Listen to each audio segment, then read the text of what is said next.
Hashtag WeAreDenver. Tune in on All Real Radio. Today we got a special guest. We got Zanib, who is going to grace us with a performance, and then we're going into the interview. So, yeah, Zanib.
Provisions from my people. I'm trying to feed my soul.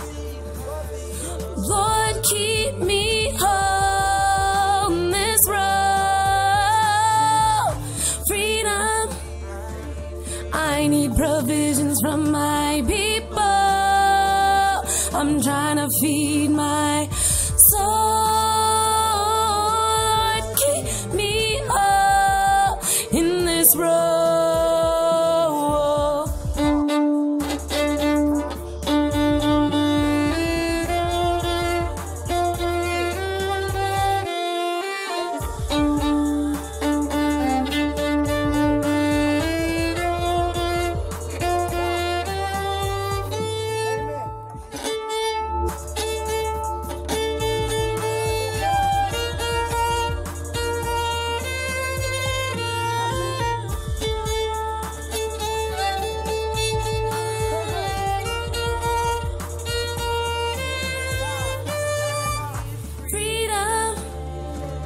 I need provisions from my people. I'm trying to feed my soul. Lord, keep me on this road. Feeding my soul to make myself whole. Finding the light right up out of these holes. I'm losing control, so sick of control. Let go of material things that we hold. Done feeding the system so long they won't listen. Time to take over with all of our kin. Masses will win, souls will be free. Feeding all humanity.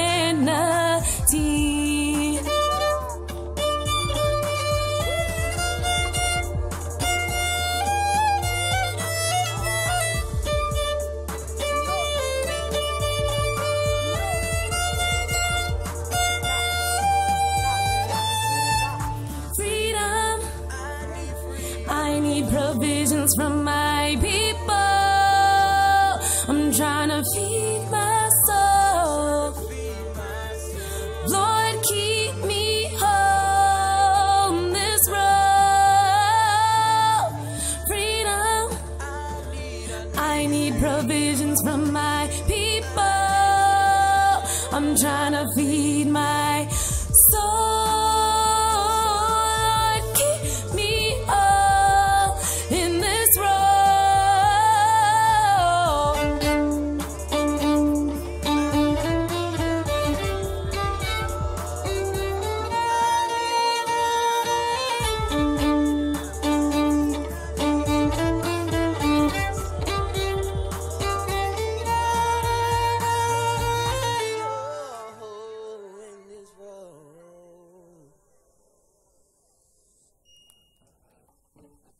Yeah.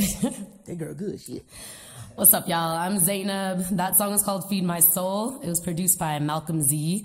All the vowels are X's. He's super, super dope, super talented. He has verses in it, but that's my own little rendition, just solo. We actually performed that song at the Women's March, so it was very, very empowering. So that was a little track I wanted to share with y'all. This next one, it's called Another Night. It's on my SoundCloud. You can find me on everything is Zanib Music, and this song is my latest single on there, so I'm going to spit it for you live. She a professional. She ran it out too quick. That was so perfect.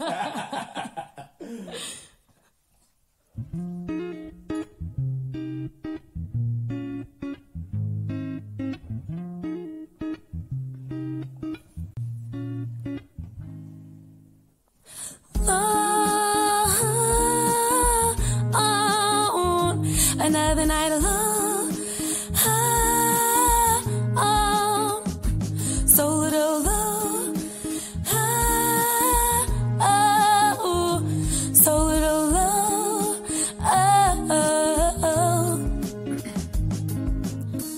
It's just another night alone.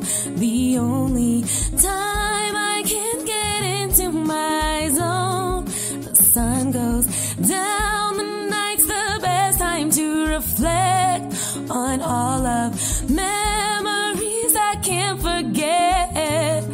Oh yeah, when I'm alone with you, my heart just feels so free. That's something in this world no one can take from me. Get lost in music, that's the only thing I need. Seek out my happiness, find the perfect melody. Another night alone. Another night alone. So little love. So little love. Rain, they say I'm crazy in the rain, but I just want change, change, change. But how can I be what I want to see in the world if I can't find that peace within myself? Self, you got to love yourself before anyone else. Let go of all this stress. At the end of the day, I'm still blessed. I'm still blessed. Long, another night alone. So little love. So little love.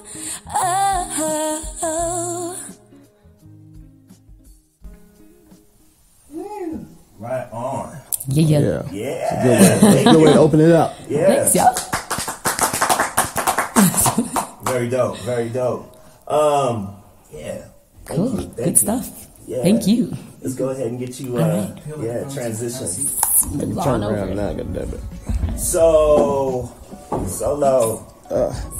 welcome to the BoomBapTricks. As you can see, we had a little change of pace. We had this awesome performance from Zanib, and from that, we're gonna talk to her a little bit and see what's going on, see what's new, and talk about upcoming things. So, yeah, BoomBapTricks. So we're gonna do a little bit of intro. First, let's go through how the week is, and then we'll go into conversating with you and talking about what's new. Cool. So, yeah, 5280, Miss Hey. Lorraine Martinez, how are you doing today? Happy Sunday. Yeah. I'm doing good. I Nice. had all my vitamins this morning. That's a beautiful thing. I slept 9 hours. It's good stuff. Right, you came fully charged today, right? I did. Nice. I did. I had a rough night last night. I did manual labor for the first time in a while. I helped out a fellow entrepreneur who owns My Part Meatball. He did for the Great American Beer Festival. He set up at Finn's, and I didn't know they had like a food court with all kinds of different food trucks in there. So it was pretty cool. But yeah, I served meatball cones for 11 hours. Wow. Meatball cones. What kind of cones? It's amazing. Right. The concept is cool. So it's a white bread dough cone. It looks like just an Ice cream cone, yeah. And then you can either get one meatball or two, and then they top it with the cheese sauce and some pepperoncinis. So yeah, and you just walk around and eat this thing. It was pretty cool. That was good. fun. Yeah, it was interesting. Cool. I Was that the highlight of your weekend? I have a newfound respect for Food truck people. Yeah, man, they be working it. Now I know why their food's so expensive too. There's a lot of work that goes into that shit. Yeah, I mean, I didn't do much this weekend but work. Yeah. So, yeah, and get in planning phase. So I can dig it. What about you, Anthony? Yeah, I had a good week, man.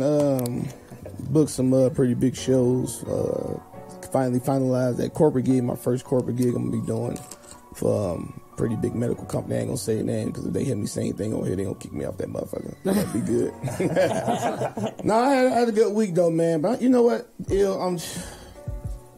I'm tired of having a dick, man. Oh no. I'm ready. I wish I could cut this motherfucker off, put it in a box on a high shelf, and just get my mind together for about a year or so. I come back to it, but this just... You're going into meditation. Man, yeah, I need dick meditation. Goddamn it. Put this motherfucker away. Yeah, get my life together. And that's Anthony for you guys. Just so you know, anything goes with Anthony. No holds barred. We had our first All Real Radio group meeting, I guess, and it was interesting. Yeah, hopefully they start, listening to our show more. But the ones they did listen to, Anthony said some, one time, not very long things about butts, so they associate us as butt talkers now. I don't even know what we're really doing. That was the first show, damn. I know, first show, 15, 10 minutes. And you set the tone. That's a tone setter right there. The tone just happened to be set with that conversation. That's when it was over the line. Yeah. Oh, man, I'm not even going. We ain't even going back into this conversation because it'll slowly. It was like, what? We're not going back into that conversation. We're going to leave that conversation alone. We're going to go back into the butt since we the butt people now, goddammit. Yeah, I mean, that's no how more butts. I leave the butts alone, man. But with that being said, yeah, my weekend was cool. Like, you got my mind all flipped up right now, man. You got my mind all in all kinds of different directions. I ended up doing like some community activist work in Aurora. So like we did like I was with Jason Schenkel for a community conversation that was based around actually trying to organize and kind of galvanize power within the school district out there. They're really working against everything that's being implemented within Donald Trump. So they really are trying to develop out some organization around DACA and really keeping the young people safe over there. So I did a Learn Your Rights training with the young people out there. And then we also went into different thoughts on like what it is to organize a community, especially when you're dealing with systematic policies and politics that are kind of in place. So that was kind of the base of my weekend. That's what I did on Saturday. That's a great weekend. I feel like it'll be bragging sometimes. I know. I'm in a we up there like, oh, I ain't do nothing. I do nothing. Yeah, well, I save the world. Yeah. No, it ain't like that. That's what I did this weekend. But really though, That was just on the set. Well, really though, I'm trying to save the world. No. But no. Like, because you guys have so many things going on, I got to talk about my things. A lot of my things are dealing with activism a lot of the time. So, depending on where we're at during that week. Lorraine's giving me crap over here. All that to say, how you doing today, Zanib? Hey, you know what? I'm great. I'm so excited to be here. I had an exciting week. I just started a new job. Oh, nice. So it's actually way more aligns with my education and my passions and professional goals. So I'm still at DU, University of Denver, but I'm working with the Barton Institute for Philanthropy and Social Enterprise. So I feel like I get to be a little more rooted in the community, and they help with the tiny houses out in Rhino. Doing restorative justice in the schools. So I feel like I'm finally finding my professional niche. I'm not like just going to my 9 to 5 just so I can work for freedom. That's always my it's my motto, just working for freedom. But right. I think we all at this table doing that for real. I'm working the ball. That's all I'm working the ball. I'm working the ball. I'm giving me a Bentley helicopter. Yeah. I'm gonna drop bags of rice to African children. Yeah. I'm gonna do right. You gonna don't drop it on them, next to them. Don't drop it on the kids. I'm not gonna land. I'm gonna drop it wherever it lands. That's just where it is. And Fufu gotta get to it. Gotta get to it. Yeah. So within that, like you've been doing a lot of transition in workspace and like in creative space. So what are some of those transitions that are going on in both of those for you? I know what were you doing, I should say, over at DU, and like how did you transfer and transition into where you're currently at? All right, so I was at the law school. So I'm actually in the same building, which is funny, on the same floor around the corner from the office I was in. So it's an interesting transition because it wasn't that far, but the role is just completely different and it's way more involved. I feel like I'm actually, like, the things that we're doing daily are way more relevant than what I was doing before. And it just, to my life and to the community and people everywhere. So yeah, that's been cool. I'm still studying at DU, trying to get this master's. So what are you getting your master's in? Higher education. Nice. Yeah. Nice. So trying to bridge the community and the educational institutions and, you know, all Angela Davis on trying to follow those footsteps. But, you know, universities have so many resources and research and projects, and they just get thrown to the wayside instead of, like, actually having an impact.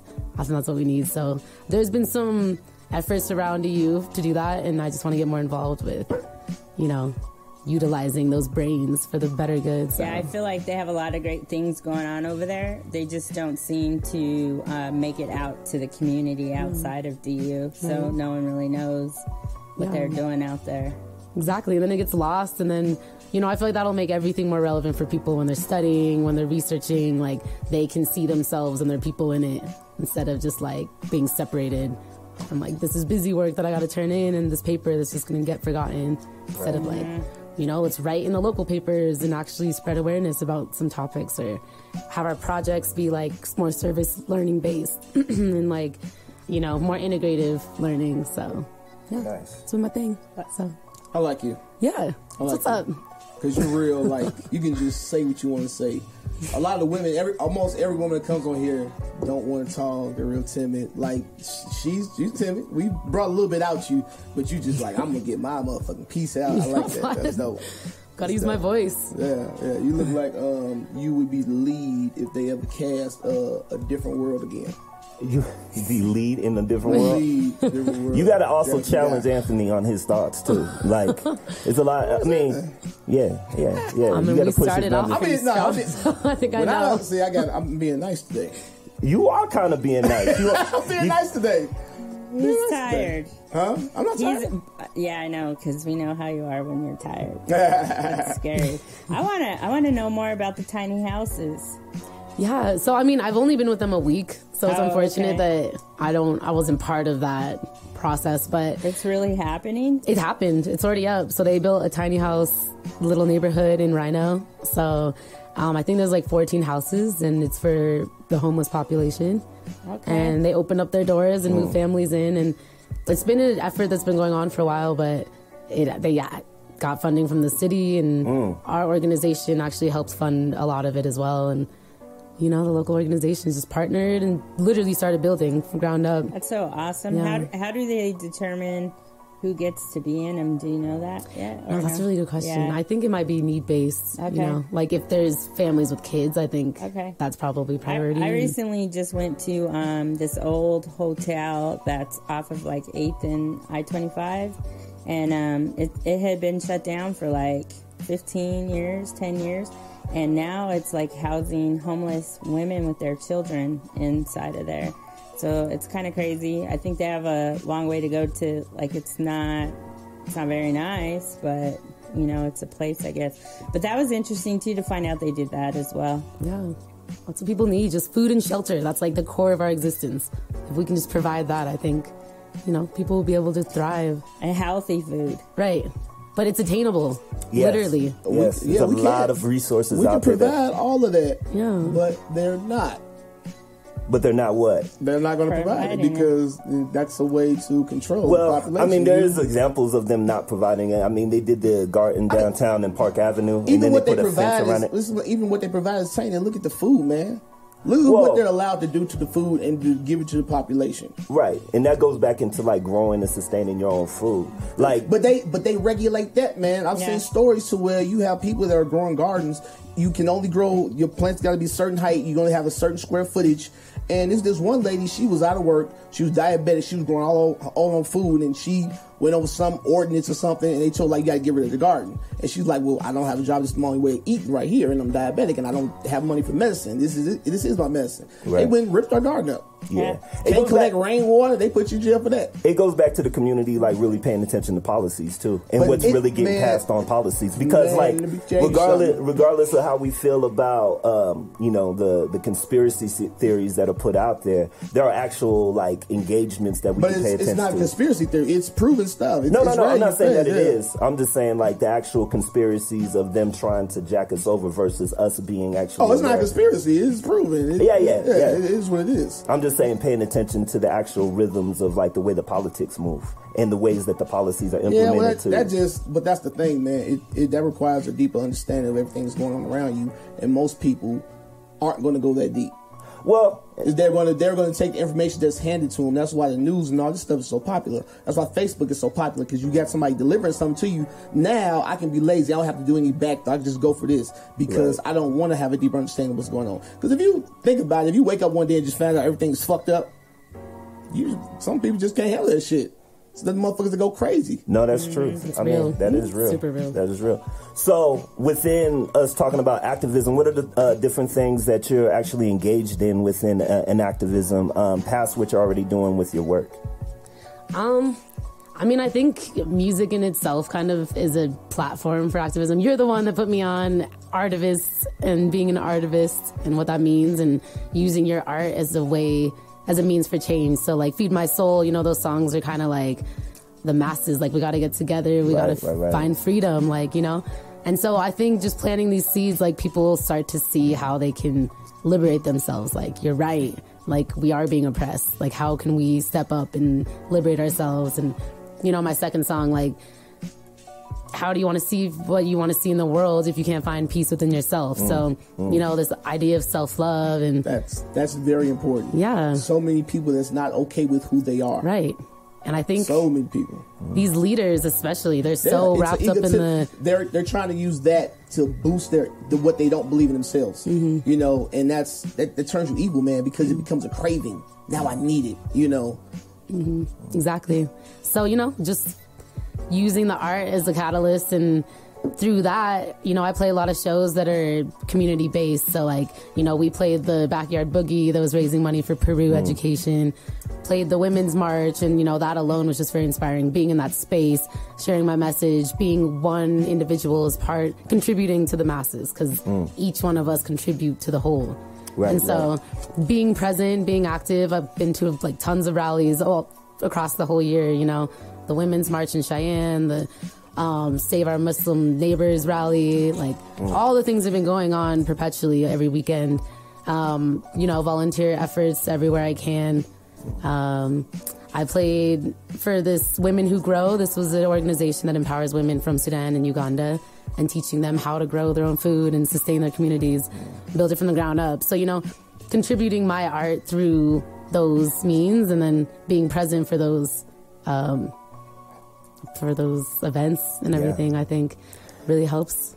So you come from a legacy of activism, it sounds like, as well. Like, you know, thinking about your parents and the ways that they engage community. Can you speak up on that? And is your dad available to come in and talk about a little bit of that himself? Yeah, I think my dad just walked in. But yeah, I think I was bred into it. My dad is extremely involved in the community, in education especially. I think the biggest thing is educating people, because people have all this hate and all this anger and this rage because they're not educated. They're just mad. And then they start to act based on, you know, a reaction of emotion rather than like a factual analysis of what is really making them mad. And I think until you get to the root of it, you never really, like, you don't know what the source is. You're just acting. So I think, you know, the way he spreads education, I try to spread the message as much as I can, you know. Being a Muslim girl from immigrant parents, I have a lot to say. I have a huge story to tell. And so I'm trying to portray that through my music as much as I can, through the online platforms and through physical spaces that I'm in, you know, embracing my identity and sharing my story, and, you know, really allowing who you are from your roots to your presence now, allowing that to be your message and like that testament of who you want the world to be. What's your roots? Where are you from? So my parents are from Sudan, so I'm Nubian, from the core, you know, so I was bred into that, or bred from that. Birthed out of that. I was birthed from it. Yeah. So, you know, my cultural identity is very, very strong. It's really thick in my household. You know, the religion is very crucial to, like, my values and my beliefs are all rooted in the peaceful religion that Islam is, because it means peace. That's what the religion is. That's what it says. And my dad is in the Interfaith Council and, you know, is the imam. So he's the one that spreads the message, and everything is very relevant to what's current. And it also is just empowering, because this religion is built to love and nurture and to be compassionate, you know, and to appreciate that fellow human. You know, it's not this destructive image that's being portrayed online. That's just what the media is feeding us, you know. So yeah, and he's involved with the Interfaith Council. So beyond that, not just knowing what our religion is, but understanding other religions and how they overlap and intersect, and realizing that it's all pretty much one. People just, you know, it comes from different regions and different beliefs, and there's different parts of the religions that people practice. But I think learning is the biggest piece. And my dad has educated me, my mom's educated me since my youth. And so just being very strongly rooted in education. And I think my dad is here, so we'll go ahead and invite him in. He can definitely come. Tell you about his activism. Yeah, sit back here and join in on the conversation. So as he comes in, I just got a few questions. So within you, growing up Muslim, what kind of challenges did you grow up having to deal with, like growing up where you grew up? You grew up in Cheyenne, Wyoming? Cheyenne, Wyoming. So what are some of the challenges and stigmas that you were forced to deal with over there? You know, honestly, in my youth, it wasn't as... No one really talks about it as kids, you know. Kids are so... Mayonnaise on fries. You know? Shit like that. Yeah, it's just that's what we're focused on. Yeah. So I guess the biggest piece was just not having anyone to relate to. I felt very isolated in Wyoming. I was the only first generation American. I was the only like Muslim girl that I felt was like in my age and doing the things that I was doing. So the challenges were just not having anyone to relate to directly in that sense. And then after 9/11, I mean, you know, the tensions got high and people start to interject their ideas. And then that's where the anger and those different things came out. But there was actually an instance where this guy was really upset and threatened to burn the Quran on the footsteps of the Capitol. So that became a big thing. He publicized it and everything. So that day, my dad went to the Capitol and had a conversation with this man. He didn't come at him. He didn't attack him, nothing. He had a conversation. He told this guy, hey, you know what? I think you need to learn a little bit more about the religion. How about we go to lunch, sit down, and I can talk to you. And then he didn't do anything. He didn't burn it. He walked away peacefully, and you know, that saved the day in a way. And it was just a matter of conversation, just awareness. That's one thing that, like, I've been receiving a lot of criticism around in building out conversations between community and officers and engaging in organic conversations to get past these ideas, stigmas, and biases, you know? Yeah. So, like, dialogue, right? It's one of the most simple things, but we make it so complicated and think that there's no ability to reason with a person and really get them to actually see that this is a human that you're discriminating against. This is a person.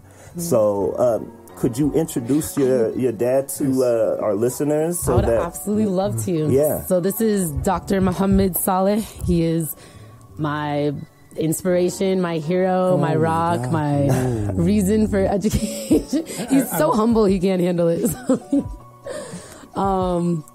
And he's here now, and actually a good bridge from what you just said. He worked with the cops in Cheyenne, raising awareness about, you know, how to interact with people from different cultures and from different religions. So, Dad, I'll let you speak on that. And well, thank you very much for inviting me to come here.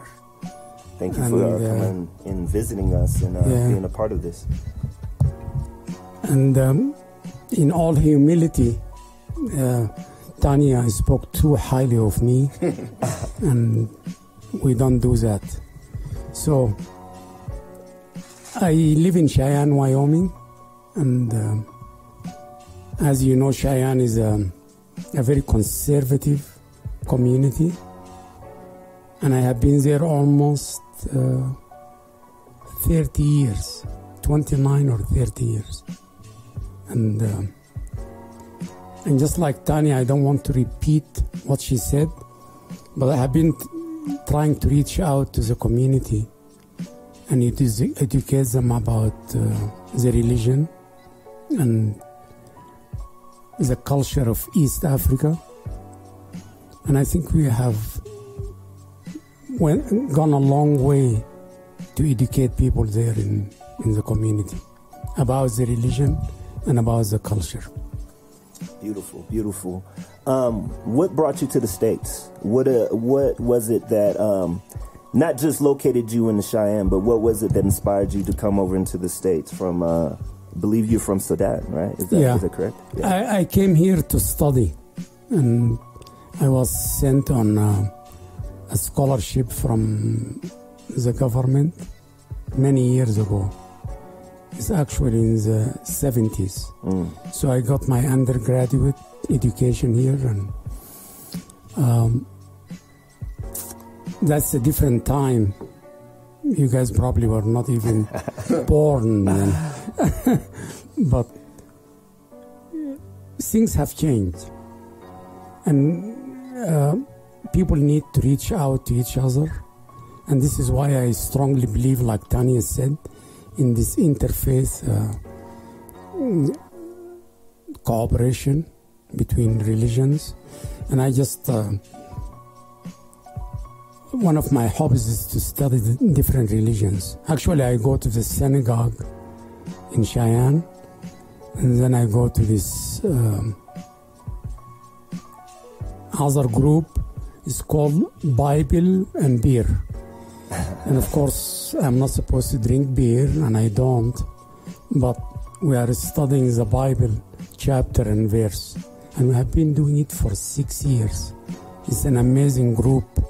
Actually, they came from NPR and recorded one of our meetings. And the group is really inclusive of Muslims, Jews, Christians, and many non-believers. In all our three religions, we are really exclusive. I know the truth, and you don't. But we are living almost half of the population on this earth outside the circle of the three religions, which is Judaism, Christianity, and Islam. And I just don't believe in that stuff. You have to, humans are humans. We are all the creation of God. And so you have to accept every human being and leave the judgment here or in the hereafter. Leave it to God. And God created everybody. That's a good word. I appreciate you sharing with us. Within spirituality, I think that is... It's a hot topic politically. It's weird to think about politics and religion kind of playing into each other, but they very much do. You think about a lot of the crazy wars that are going on. Politics and religion all play hand in hand within those in a variety of different levels. Some historical references have been rooted in like Israel and what's happening over there.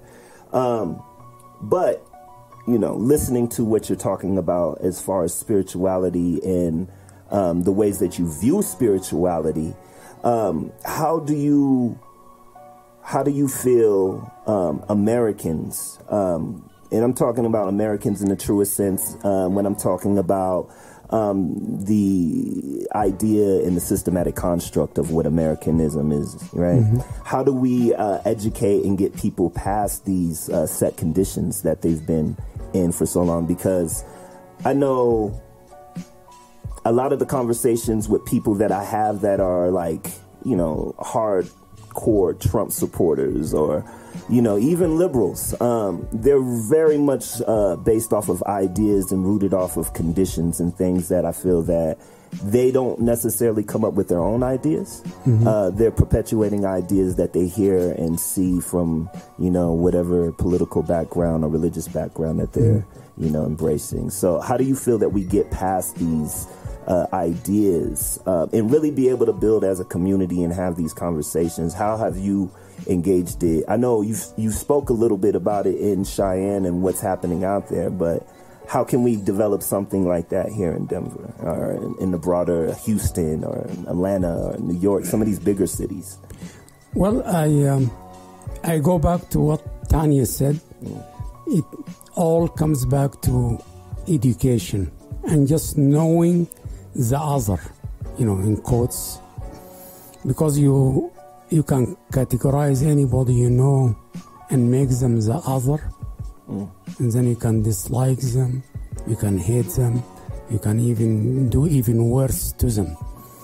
And this is not what any of the religions teach, by the way. All of them are accepting, and we are supposed to be getting along, but we don't. And of course, I don't want to leave Muslims out of this equation. Some of them are responsible for some of these atrocities. And actually, they are killing more Muslims than any other group. So what they are doing really has nothing to do with the religion. It has something, just like you said, it is the whole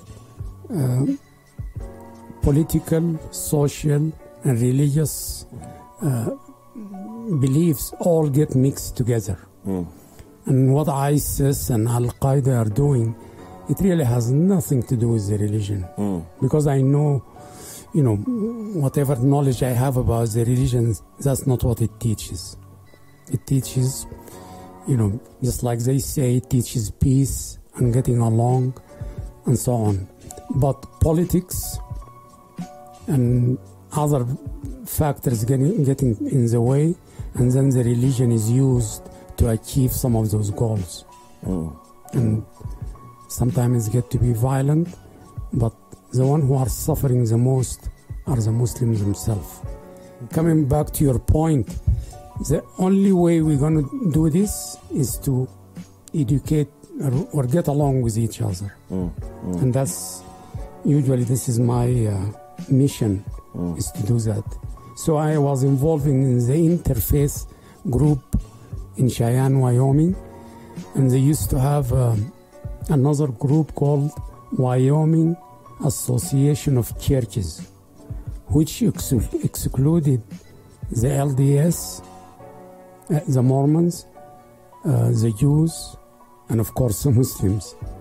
So now we have been meeting, and in 2 weeks it's going to be called Wyoming Interfaith Network. And finally they allowed the Jews and the Mormons and of course the Muslims to come to the table. And that is how we're going to change what people perception. So we do need to, again, it is simple, but we just need to continuously educate each other about our beliefs. Beautiful. I appreciate you being here. Okay. Other thing I think is an important thing, me and Anthony and Lorraine, we talk about this regularly, is respect for eldership and like really respecting root, getting information from our elders. I feel that generationally, we have a young generation, in my opinion. I'm in my 30s. So like within me being in my, depending on where you're coming from, 30s or young or old. But with that being said, we definitely have a tendency to not get enough information from our elders. Yes. One of my criticisms has been I haven't had a lot of elders who've taken mentor roles around me. I've had, actually, as of recent, I've had more. Actually, let me take that back. But in my past, as I was younger, I've always sought mentorship and leadership from mentors. And I feel like there's definitely a generational gap in really getting that wisdom from our elders and really understanding what that wisdom is and how to like apply that wisdom in real time and where we're at as young people and what we're trying to actually push forward. Because a lot of the things that we're fighting, I feel, have already been played out in different ways. Yes. And we're thinking that we're fighting new battles. No. And in reality, we're fighting old battles that have been already laid out. We're just like, perpetuating some of the same old things. And we could have wisdom from our elders and like being able to navigate through these obstacles, but we don't make those bridges enough, in my opinion. So I really appreciate you coming down and giving us wisdom. Can I say something right quick? Sure. Yes. Is it just me, or is Ill being extra conscious today? Actually, It's always conscious. He's like Super Saiyan conscious right now. This is like Big Brother conscious right now. Anthony tried to put me on. But you know what, man? I'm conscious like 90% of the time. But you like being okay. My bad. Okay, never mind. And it's an elder. With that being said, it is an elder on the radio. You know, it's not like just anybody. So I feel like, you know, within that, I'm conscious of the elder that is here and like his wisdom and what he brings to the table. So I want to make sure that if nothing else, I'm giving my respects to that, because I do appreciate what you're bringing and the words that you bring. You know. Actually, you are hitting on something very important in our religion or Islam. You are to believe in God, and next to that, you are to respect your parents. And it's laid out in the Quran in many places. And just like you said, this is really where we are raised to believe in anybody who's older than you. They have been on this earth longer, so they know more than you do. No matter how much education you have attained, respecting the elders is very, very important. And I agree with you, we are missing that. And also, the blame also going to for the elders. They need to reach out to the young and educate them and teach them the values that they believe are the strong values that will take them through this life. So I appreciate what you said. That's really important. Also, elders need to accept their roles as elders and get out the club and stop twerking. You should not be in the club with your mama and your grandmama. That is disrespectful. Take that old lady home, get her blood pressure medication, and lay her down. Yes, I agree.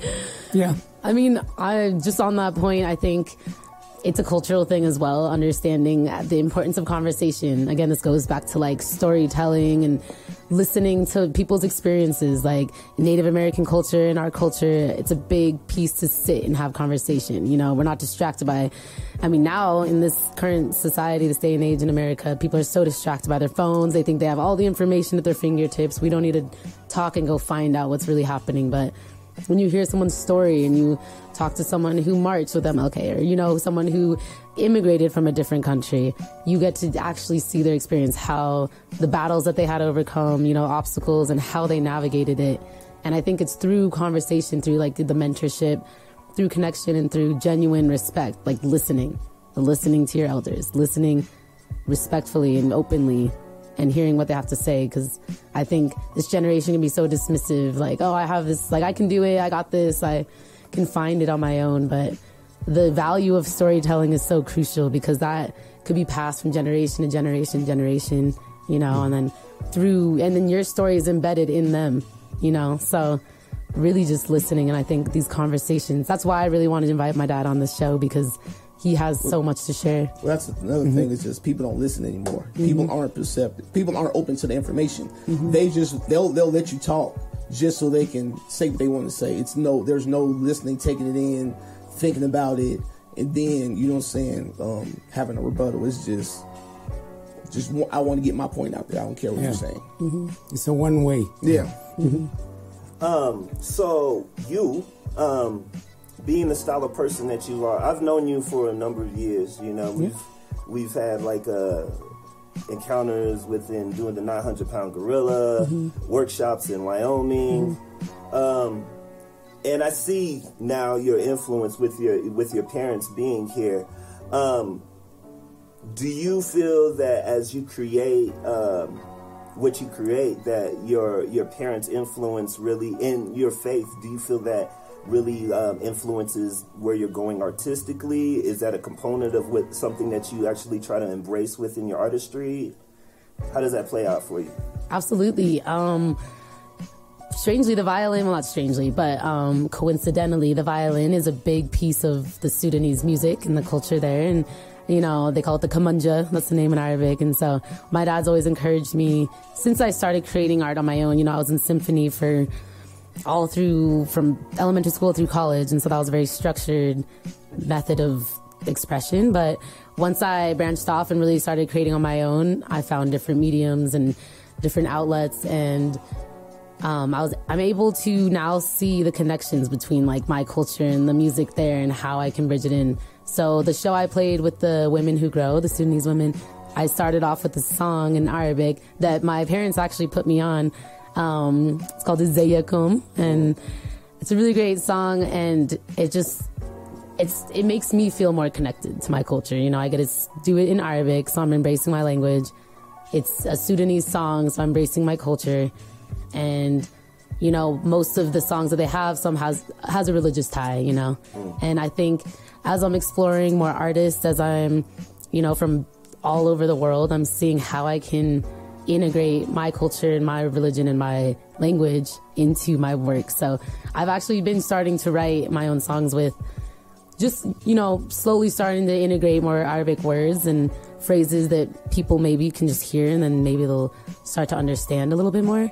And then I'm trying to also look at more Sudanese songs to incorporate. And so they gave me really good suggestions. They've been sending me YouTube videos, and it's amazing because I love that they're involved, and that's something that is passionate, that we can all share that passion and, you know, elevate my identity, because I think that can get so lost, and music is meant to tell your story. It's meant to express who you are. So I've been writing more in that realm. So you'll be seeing more songs in Arabic. You'll hear words you don't even know, and then, you know, I'll explain them on the songs. And what, if I add to what Tanya said, the image of the Muslim woman is completely different. You don't see them writing songs, you know, like in what you see in Saudi Arabia. They are all you know, dressed in black, and they are not giving the freedom. So I am encouraging that, that's in itself changing the image of the Muslim woman, which is very important, because you can't eliminate half of your population by keeping them outside life. And because you are really losing a huge resource, and women are the one who really raise the children.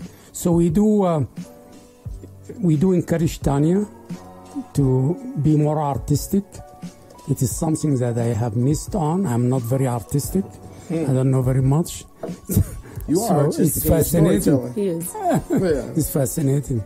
Yeah. And I mean, even Zanib alone, my artist name, Zanib, is my middle name. It's my mom's name. It's also the Prophet Muhammad's daughter and wife's name. So that allows another connection, you know, and people that recognize that and where that name came from. Like that alone just highlights, you know, who I am. The root. Yeah, the people who recognize that they see who you are and what you represent. That's right. awesome. Yeah. So that kind of when he was talking about you're free to leave if you choose if you want to hang out, you hang out. Like I didn't know if you were trying to get up or not. Like, no. You good? I will leave if you guys want me to. No, Dad, you're a special guest. Yeah, you're good. You're good. No, that's okay. Yeah. Is this a radio program? Or? It's a podcast and it's a radio show. So we'll be airing live on radio next Sunday. Or live. We'll be airing this recording on Sunday. Oh. And then right now it's running live on podcasts. So like people are watching us live. Yeah, I didn't give them much insight. They just literally landed from New Orleans, and I was like, Dad, I got a surprise. And then I wanted to surprise him. I should have prepared him more, but no worries. Sometimes it's good to put him on the spot. Yeah, it is important just to do it impromptu. Yeah. It's natural. Improv is jazz. Improv. Yeah. Exactly. So tying that all into the Women's March, we're talking about like, you know, the stigma, the stereotype of the way Muslim women are portrayed. But not just Muslim women in general. Like when you're thinking about patriarchy, the ways that things are kind of played out image-wise on media, social media, conversations. What do you feel that you're bringing to the table with your art? And how did that play into some of the movements that you've been involved in within, like the Women's March? It was advertised, I thought, as the Black Women's March, and maybe that on a national, like it was from Washington D.C., right? It was a national. It was a national march. It wasn't just here. So, yeah, let us know a little bit about how that kind of played out, how the march went, your involvement, and what you feel that these styles of marches will do to like bring consciousness and change. Yeah. So the march, I was invited by Malcolm Z. He's the one that produced the first track that I played, and we have collaborated on that song. So he's with Locomotive. Him and Anthony Scott put me on and invited me because they were asked to play, and then they're like, well, we need a woman with us, of course. And, you know, I record with them, and we have a lot of connections, and they're really big activists as well. So went to the march, and, you know, we did our song together, and I realized the value of people, you know, just having people, having the bodies, having the interest, having the ears, having the hearts to reach out to.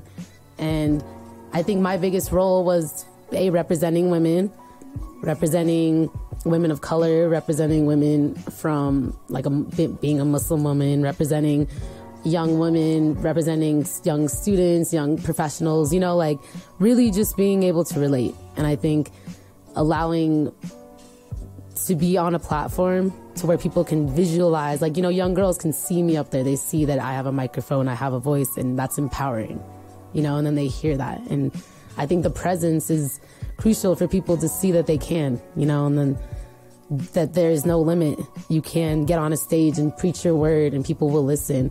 And I think music is powerful because people listen. People listen to music all the time. That's what you do with music. You listen to it. So I think as long as I make my music conscious, with good intentions, with a good message, people listen, you know, and that's what people need to hear. These days, music is so infected with, you know, bad messages and just things that take people off the path of greatness. But that shit sound good in the club. Okay, though. but that's the beat, though. It has its purpose. It has its purpose. I mean, yeah, but I think on a regular basis, people need to consume. Yeah, you can't listen to ass all day long and titties. You can't do that. That mess your mind up. That's what's wrong. And it shouldn't. And that's the thing. And music is so degrading, especially to women. Hip hop, rap music it objectifies women generally, you know. Right. So I want my music to empower women. I'm telling my story, and I want someone to hear it and relate and be like, wow, you know, that's how I feel. Like that's what I want to be. That's how I am. Like I want to find peace within myself, so I can find peace in the world. You know, just based on one of my lyrics. And so I think having the message be clear and being in a place where it's a rally, people are coming together. You know, so I generally take a good portion of my shows to just, I call it preaching. I'm like, I'm going to preach now and tell the people, you know, the importance of them, like the people, you know, talk about the people and let them know their role. Every single person that was at that march made that march what it was. Every body of energy contributed to the elevation of the community, you know? Right.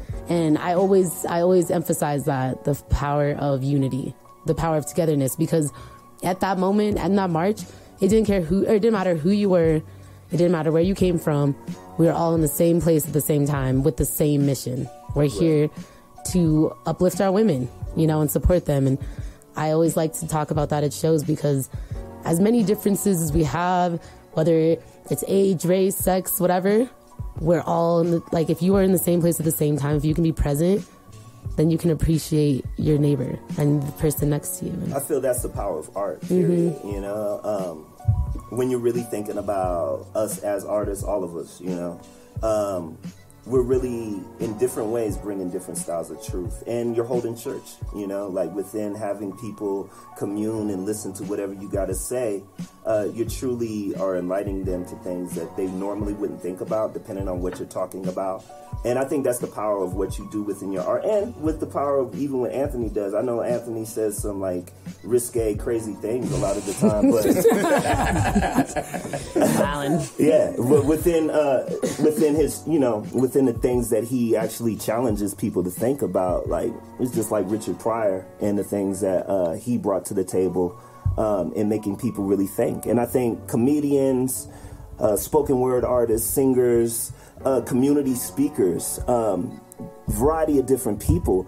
We have all these different talents that if we don't put them out there, we're really hurting the rest of the population from being enlightened to some of the things that they may not think about because of their condition and because they're not necessarily having to because they're watching Real Housewives on Basketball, Hip Hop Wives, or whatever, you know? Like, there's all these different things we engage in within Instagram, Facebook, Twitter, whatever, your Snapchat, all these different social media things we engage in that distracts us from being human to human. And I think generationally, that's something that we're all challenged with, is like those personal gatherings, those personal engagements, those marches. I feel if nothing else, because I have a few different feelings about marchings. I feel that marches are important to bring awareness,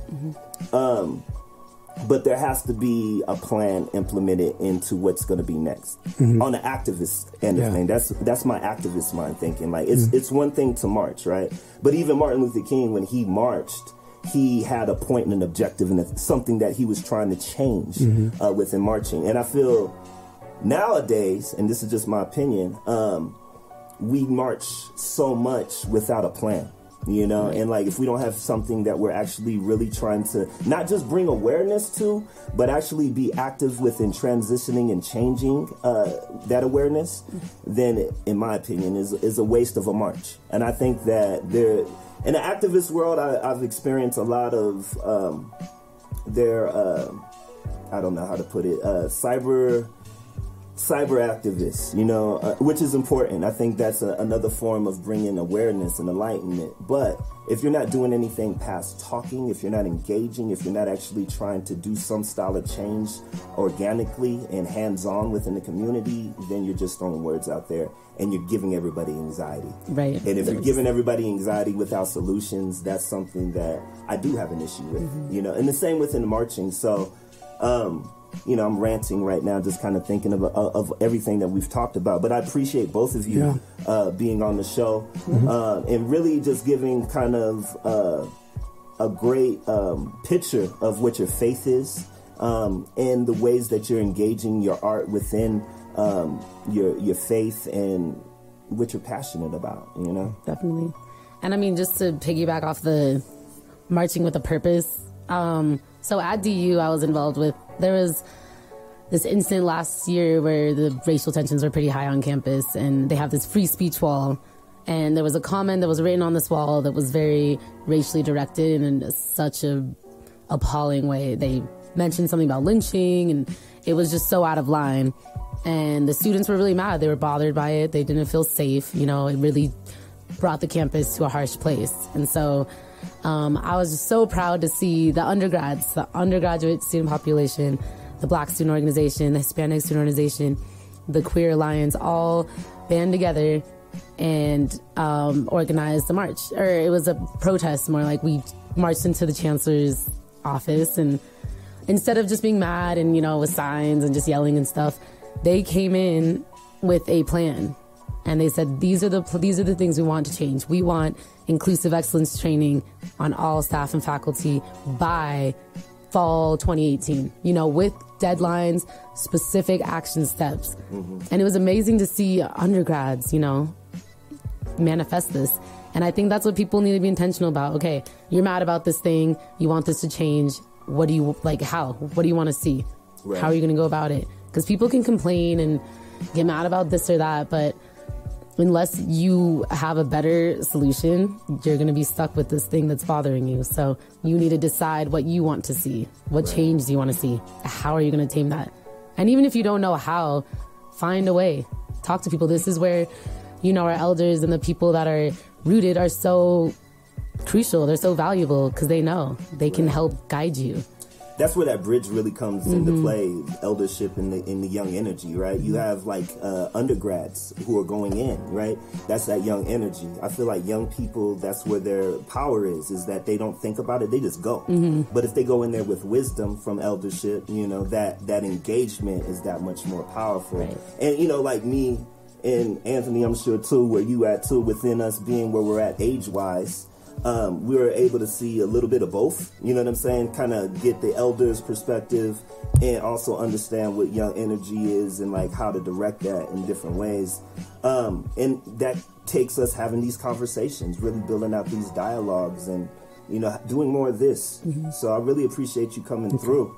I would like to say that wisdom is very important. It should be of the utmost priority, but it's a big somebody need their ass whooped sometimes. Yeah, sometimes you got to whoop some ass. Sometimes people just don't understand, and they just need their ass whooped. That's it. Ass whoopings have their place in society. We cannot get rid of ass whoopings. Well, that's that whole that's that dialogue and that conversation between Malcolm and Martin, right? Like Malcolm was very much, but within that, you also have to remember too, and this is another thing that I also think about is with Malcolm and Martin is the evolution of where they left off at, right? So when Malcolm was assassinated and when Martin was assassinated, right? Malcolm was assassinated, he was becoming enlightened and realizing that not all white folks were bad.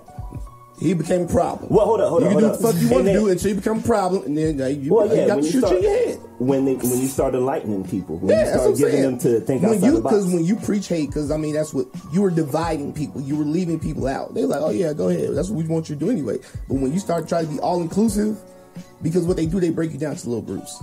Every group has groups within the groups within the groups, and the more groups you have, the less people, the less power you have.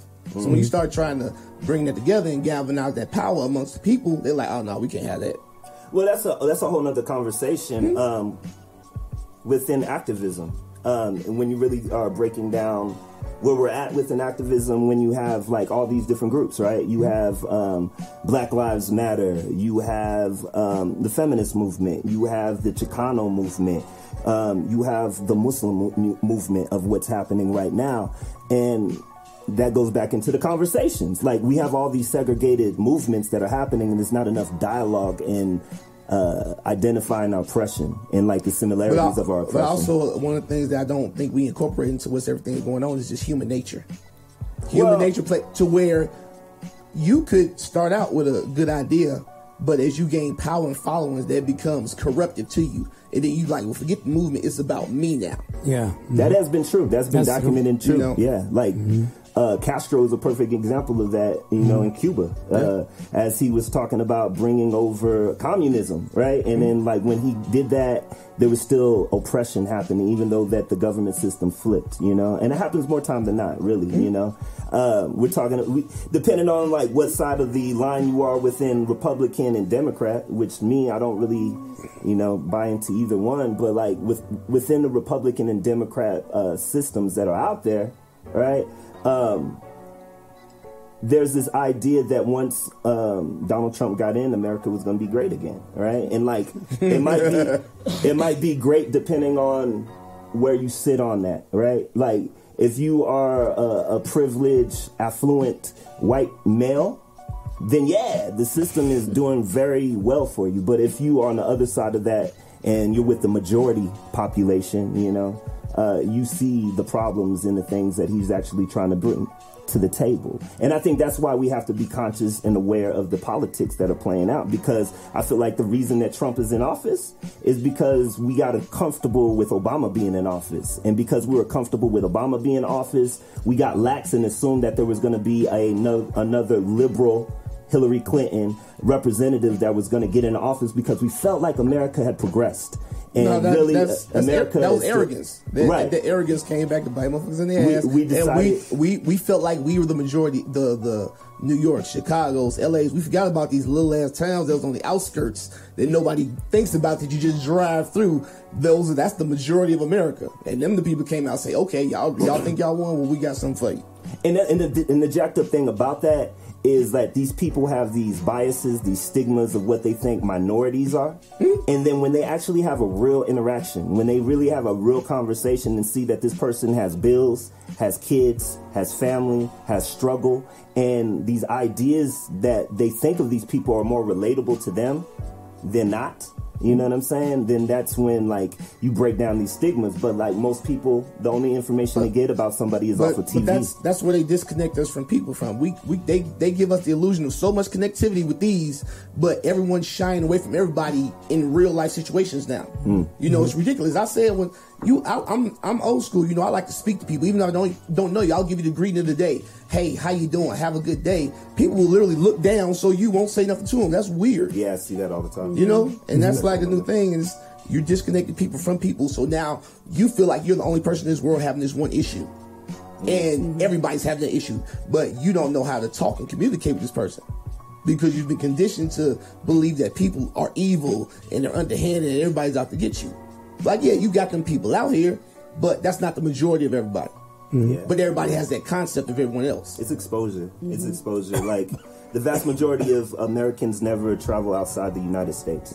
Like, the vast majority of them. So, like, not being exposed and... and you also gotta, like, realize your own ignorance, too. You know what I'm saying? Because before I went outside the country and started meeting foreigners, I always call them the big head funny talking motherfuckers. Just because, you know what I'm saying? Their heads be a little bit bigger. But, you know what I'm saying? But that was just my ignorance. But once I'm like, okay, these people are, first of all, uber intelligent. They have a much broader knowledge of our own history. Because our history is diluted to us, but they, on the other hand, were getting like everything. And you talk to these people, you learn so much more about the things you thought you knew about. So I think that's great, but that's just me identifying my ignorance and say, okay, that was being stupid, you know? Right. But I didn't know that until I had the interaction. And you got to be willing to have those interactions with people and not turn them down. Just because it's weird, because that person speaks another language or looks funny or some shit like that, you know? I mean, I think it's important, just as important to travel outside, but not realizing there's so many immigrants here. There's so many people from the outside that are in this melting pot that they identify as U.S. that if you would just open up and have a conversation, you can hear this person, you can learn this person, you can learn their culture through them. I absolutely encourage traveling. I'm so grateful that I've been able to visit Sudan and been able to actually engage and be completely engulfed in my roots, you know. And just to tell you a study, they say if you are you have some prejudice against somebody who's a Muslim, up to 70%. If you got to know a Muslim, that drops to 10%. See, this is just to prove your point. That interaction is one-on-one is the most important thing. Absolutely. Okay. Yeah, no, thank you for that wisdom. So, it's been a good show for me. It's been a lot of great... Are we done? I don't think so. I think we still got time. What we doing? Let's get it. Oh, it sounds like you was closing us out. Okay. No. I feel like I'm always trying to close this out, right? We done? No. Nah, we still rocking. Within that, I feel that's one of the hottest conversations that is really going on the internet when you really are thinking about like the root of racism and segregation and where we're at within racism and segregation. It's a big distraction from some of the current topics and things that are happening in our culture, you know, like economically. You think about gentrification and it lays out what gentrification actually is when we're talking about financial power, financial literacy within the black community, you know. There is a lack of understanding how money works, so we have nothing and we keep nothing because of that lack of understanding. So I think that, you know, when we talk about race and we talk about these segregations within religion and these bigger ideas, they really are distracting us from uniting with one another, and within us uniting with one another, really galvanizing and seeing the bigger systematic problem. I work within the system. Even within working within the system, I think it's important to be aware of what it is and understand that you actually are working for a machine that does not benefit the majority. And when I say the majority, I'm talking about, you know, people of color, because we really are the majority when we talk about that on a United States front, especially. But everybody's getting jacked over. We're just the ones that we're put out there as being, but everybody is getting, anybody under that, if you ain't making that certain amount of money to be up tier, you're getting jacked up on the way down. I ain't even talking about rich people. I'm talking about the top 1%. You know, them dudes. Yeah. The dudes, how we can find out anything about anybody. You don't know who them cats are. You don't know how they move. You don't hear nothing about them. You don't hear nothing. I seen them before, man. I was in Monaco, and when I was in Monaco in France, man, like that was I've never seen that amount of wealth in one area. Exactly. And it's not rich. Like, rich is totally different from wealth. Oh, definitely. Like, yeah, wealth is something that is mind-blowing to watch. I think Chris Rock said that Shaq is rich. The dude that signs his checks are wealthy. Right, exactly. You know? And, you know, the deepest part I found being out there is that anybody that is a citizen of Monaco, if they get pulled over, get a ticket outside of that, the police have to wipe that ticket free and let that person go because they're a citizen of Monaco. So that just shows right there how wealth works and how privilege works in real time. Because wealth and privilege, we very rarely see it. We very rarely get to look at it in the eyes. Exactly. They give us this idea of what it is, and it looks lavish, and like that ain't it. Right. That ain't even it. When can't nobody find you, that's when you know you got it. So when you can move and do stuff and nobody knows what you do, that's when you know you got it. Don't nobody know who these people are, man. For real. You know they got kids. You know they got babies. You know they got all sorts of stuff going on. Yeah. We infatuate with rich people, but we don't know what them dudes doing. Right. You know what I'm saying? Well, that's power. It's power. So where you can move in silence in 2017. We currently are looking at it right now with Trump being in office. Everything that he's doing right now politically in office is for the benefit of billionaires. Like every movement he makes. When you think about what's happening in Puerto Rico, you said something about that. What did you say about Puerto Rico and what's happening out there with it being them not wanting to go out there and help them? They let it get destroyed. And then they bring these Western investors in and buy it up, rebuild it, and now the people of there can't live there anymore because now it's a tourist attraction. Right. They did that. They're doing that in New Orleans. People don't know that. After Hurricane Katrina, all these wealthy investors from overseas came in, bought up all that land, and now they're being gentrified out their areas. Right. It's just going to be a tourist attraction. And make money they're allowing the destruction to let people come in and get that land for cheap and just start redoing it. Whoa. Right. Yeah. And I mean, that's happening right here in Denver, though, too. Like when you think about the Rhino District, these different areas that are being gentrified, like you're not dealing with a person. You're dealing with corporate interests. You're dealing with an entity. Exactly. You're dealing with an entity. And like in San Francisco, it happened. Like when I go back out there to go visit my family in Oakland, Vallejo, like where my grandfather built his house is now Napa Valley. So and it used to be Vallejo, which is the crest side, which is the hood, if you understand Vallejo. So, we talk about all these different battles that were happening as these corporations are coming in, buying up our neighborhoods and really pushing us out. And I think, we had Candy on here and she's talking about Ditch to Ditch and the I-70 project that's happening over there. Really, what she was talking about within that, when she was talking about the older generation that grew up in the Swansea and Globeville area that sold their houses from person to person rather than utilizing mortgages to sell their houses, that's what kept them with their homes when everything crashed in like 2006, 2007. I think that's not a bad format to go back to. And I think that most people think of it as radical.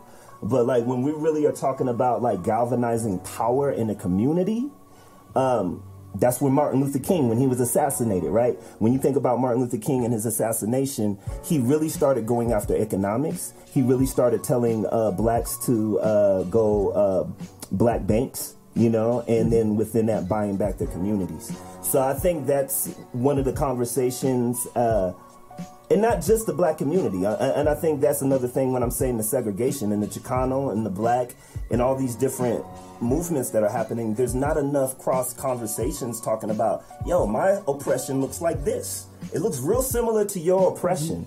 So like, why don't we connect what we're going through and figure out how to galvanize? Those conversations are purposely not happening. There are some coming up, but I think it's so funny now there's this big debate over who's the most oppressed.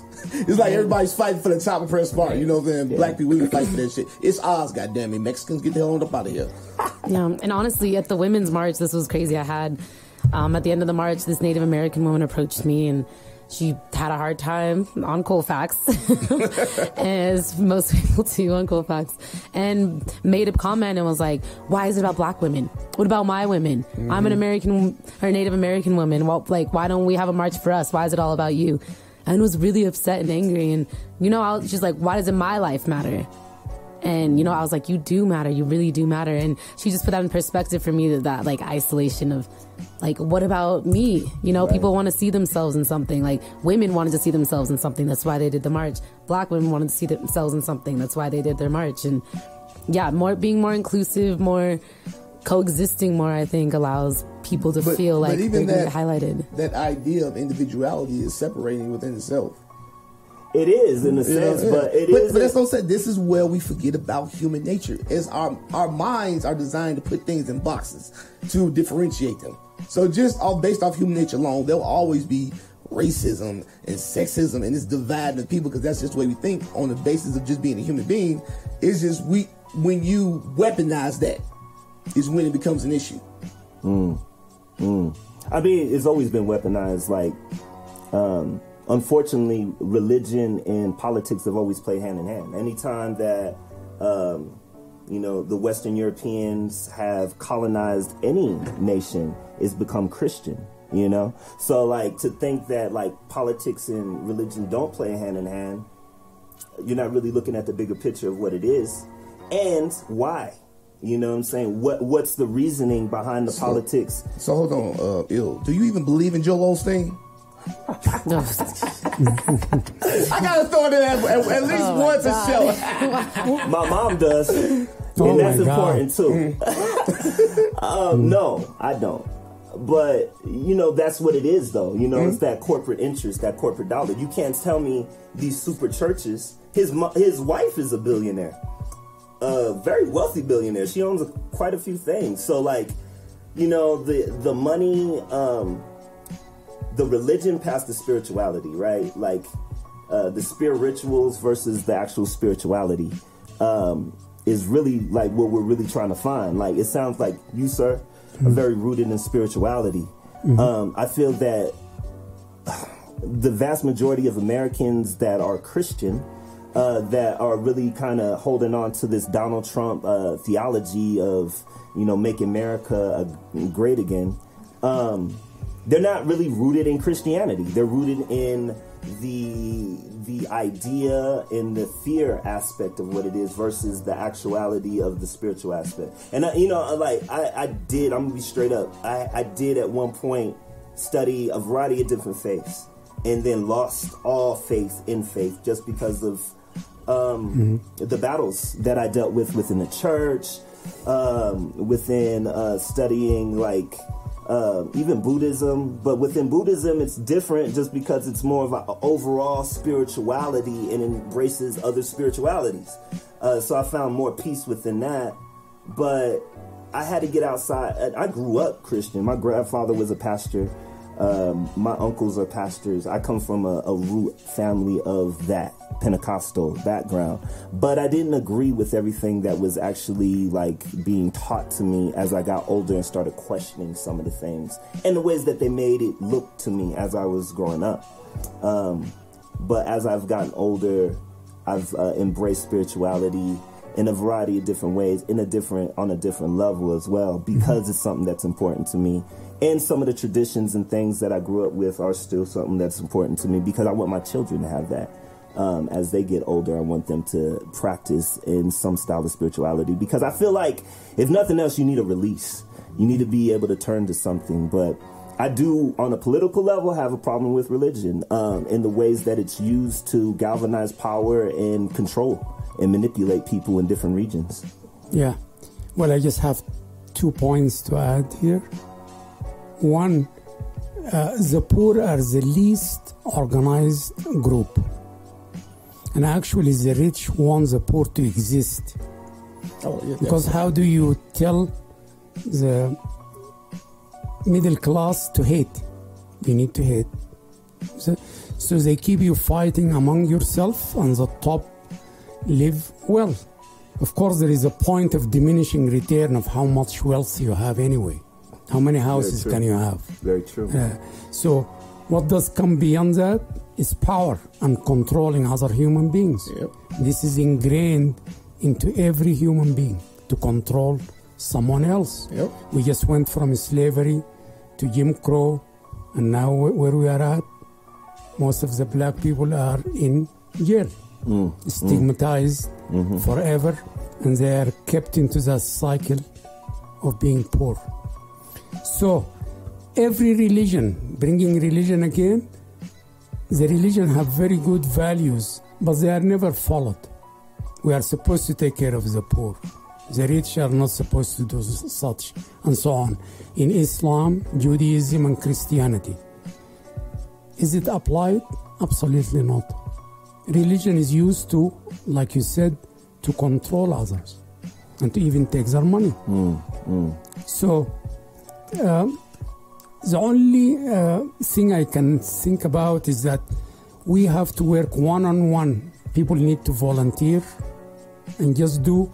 If every human being help another human being, there will be no poor human beings on this earth. Are we doing it?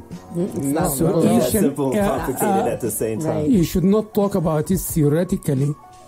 You need to do some action. Find two people who need help and help them out. And those two people will help others, and so on. And so this is the only way for us to get out of this cycle of poverty, control, and so on. I agree with that. I do agree with that. Yeah. Change is contagious. With your accent, when you said poverty, it sounded like you said perverty. And I'm like, I like being a pervert, so we ain't gonna get up out of that every now and again. Like, hey, dare you? All right, get a little dirty every now and again. And Okay. I'm not touching on that. someone take his mic I off. thought you were going to say something to add on to that Right, profoundness. Hey, that gotta be me. I will leave that alone. Yeah, leave that alone, please. There's nothing to add on to that. Okay.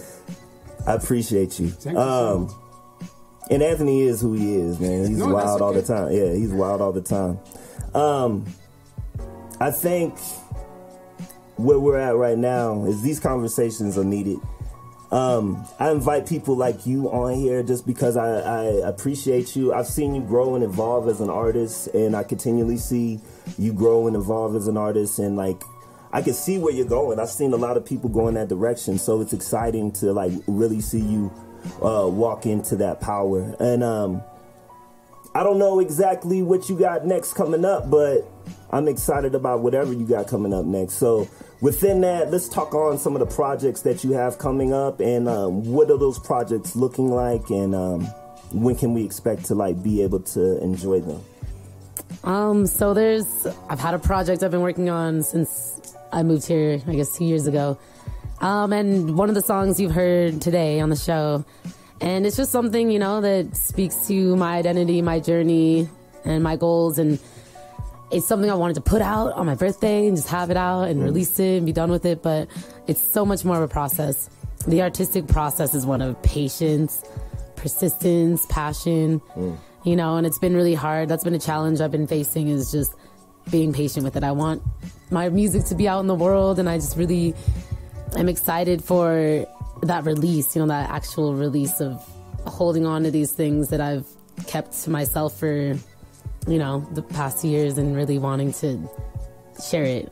And it turned into a process because I want it to become more of a show. I want it to be a production. I don't want it to just be something I drop on SoundCloud and tag everyone and, you know, send them links, you know, and that's fine too. And there's nothing wrong with that. But with me, I personally want it to be an experience, and I really want it to be meaningful. I want it to be live.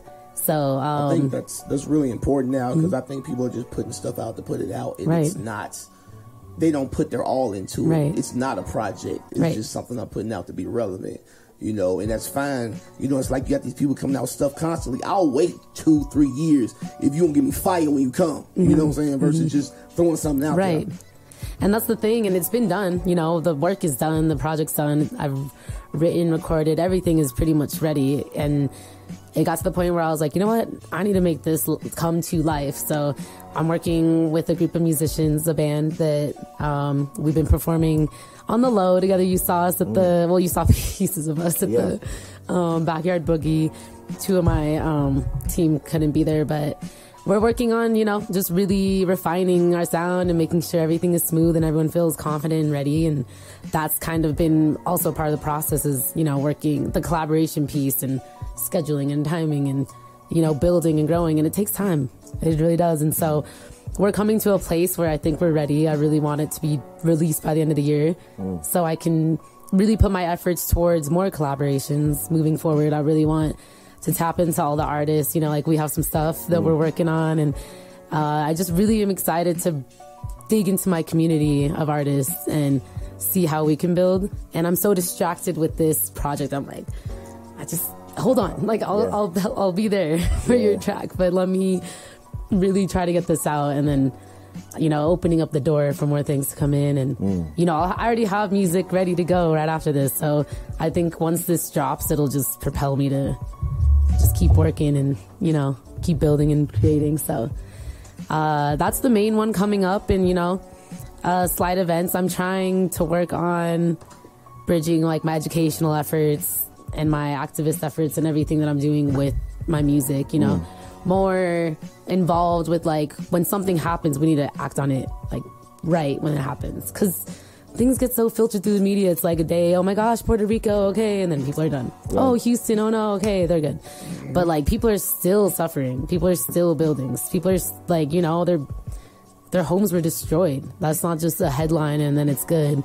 It takes something that takes time. And, so I'm just trying to figure out how to make my life more cohesive with like my professional efforts and my artistic efforts, my educational efforts, my spiritual efforts, and like how can I make this all one and then allow people to do the same and bringing people together through that. So just building, growing. Awesome. So real quick, before we get out, let's get your tags and handles. Right. How can people get in contact with you? How can they find your work? What are you on? All right, I'm on everything, all the platforms, everywhere. Zanib Music, so it's ZANIB Music. And you can find me everywhere on there.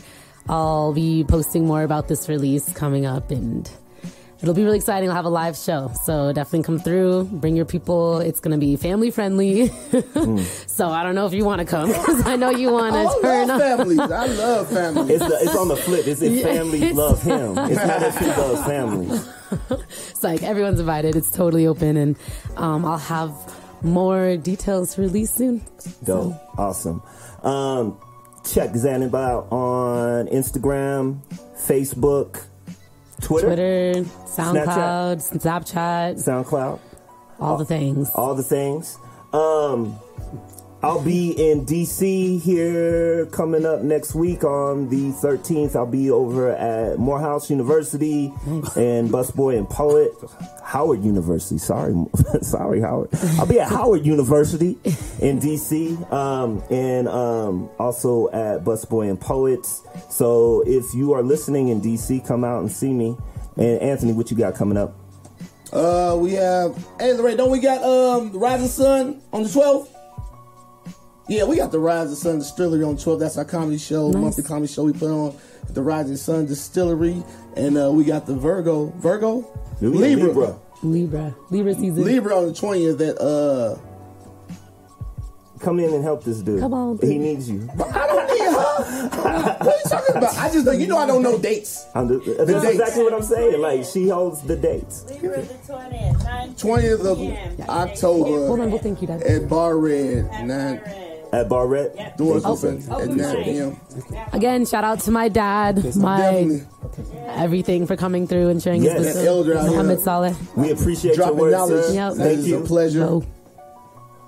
Thanks, Dad. We have the open mic at DU. Oh, yeah. I'll be October hosting that. 14th. Anthony's hosting. Skip Rip will be there with tunes as And well. who else is going to be on that one? Is it a comedy show? No, it's open mic, so it's open to all the students. Where at do you? DU, we are at the Stern Hall. Oh. Down by the subway. Oh, thank you. Yeah, by the metro and everything. We were there last week too. That's a blessing. Thank you. He came in here with drinks. Yeah, he bought everybody drinks. Oh wow. We had a show there. We did a comedy show and Ill performed as well. Yep. Oh, thanks, Dad. But it wasn't very widely promoted. So yeah, well, let me know how I can help. I'm there. Yeah, she is over there. Yeah.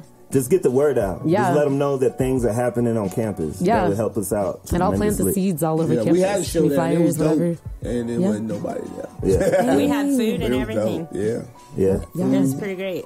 But we'll be there the 14th as well. I'll push it out. Yeah. I also get to be a little bit a part of the Taste of Africa that's there on the November 4th. Mm-hmm.